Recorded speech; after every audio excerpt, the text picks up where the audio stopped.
Assalamualaikum warahmatullahi wabarakatuh. Perkenalkan, nama saya Sasya Nurul Habibah dari kelas 11 IPA 1. Di sini saya akan menjelaskan materi sejarah.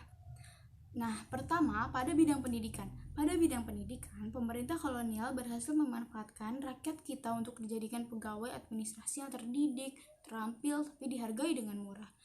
Nah, secara pendidikan formal, Belanda menyusun kurikulum pengajarannya sendiri sampai abad ke-19. Makanya ada kecenderungan politik dan kebudayaan yang dimasuki melalui pendidikan.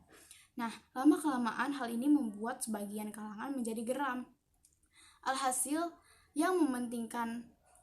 mulai bermunculan akademi yang mementingkan pendidikan di Indonesia.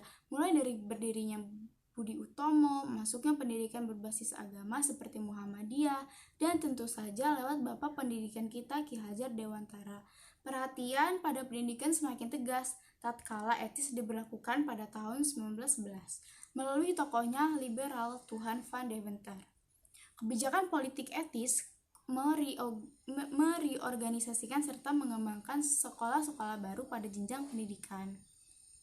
Pada bidang bahasa, Belanda juga mempengaruhi bahasa Indonesia dan bahasa Jawa serta bahasa-bahasa Nusantara lainnya loh. Dalam bidang bahasa, banyak kosakata bahasa Portugis diserap ke dalam bahasa Indonesia. Seperti contohnya biola dari bahasa Portugis yaitu viola, meja yang bahasa Indonesia dan bahasa Portugisnya adalah mesa.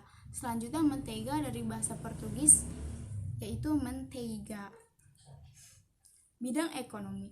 Belanda menjajah Indonesia pada abad ke-17 sampai ke-12. Nah, yang pertama, dampak penjajahan Belanda di bidang ekonomi adalah sebagai berikut. Pertama, pendidikan akibat sistem. Kedua, perdagangan masyarakat tidak memiliki kesempatan untuk berdagang dan mereka terpaksa menjual hasil bumi mereka ke pedagang asing loh. Ketiga, pertanian dan perikanan.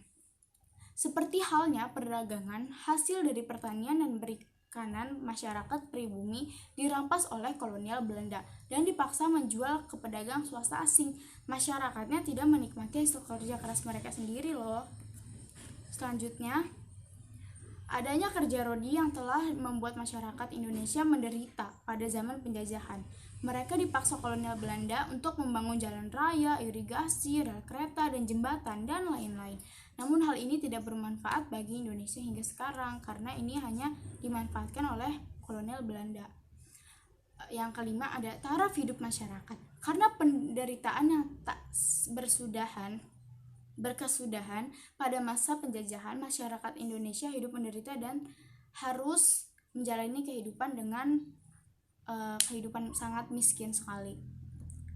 Nah, selanjutnya di bidang gaya hidup, membawa dampak positif dan negatif dalam pendidikan dan dalam gaya hidup. Nah, dalam pendidikan, kolonialisme membuat pendidikan menjadi lambat karena perbudakan yang dilakukan oleh orang-orang tersebut. Nah, selanjutnya dalam gaya hidup, kolonialisme membawa pengaruh negatif melalui cara berpakaian, sehingga yang tadinya orang Indonesia berpakaian tertutup atau sopan menjadi berpakaian terbuka seperti orang-orang barat lainnya. Selanjutnya, negatifnya itu juga Belanda selalu mendahulukan murid berkulit putih dibanding murid pribumi. Nah, menurut mereka orang yang memiliki kulit hitam itu sangat tidak dihargai karena bisa dianggap miskin, rendah, dan tidak berpendidikan. Selanjutnya, dalam hal gaya hidup, Belanda meninggalkan kebudayaan boros, korupsi, dan hedonisme. Contoh hedonisme bisa dilihat di gambar. Nah, selanjutnya, dampak positifnya selain itu, Belanda lebih mengenalkan kita kepada ilmu komunikasi yang lebih maju seperti adanya telepon dan lain-lain. Tapi, ada tapinya. Meski demikian, kita harus pandai-pandai dalam menggunakan alat komunikasi dengan baik dan benar ya, karena ada banyak dampak negatif dari penggunaan alat komunikasi yang berlebihan loh. Cukup sekian informasi dari presentasi saya, kurang lebihnya mohon maaf. Wabillahi taufiq wal hidayah. Wassalamualaikum warahmatullahi wabarakatuh.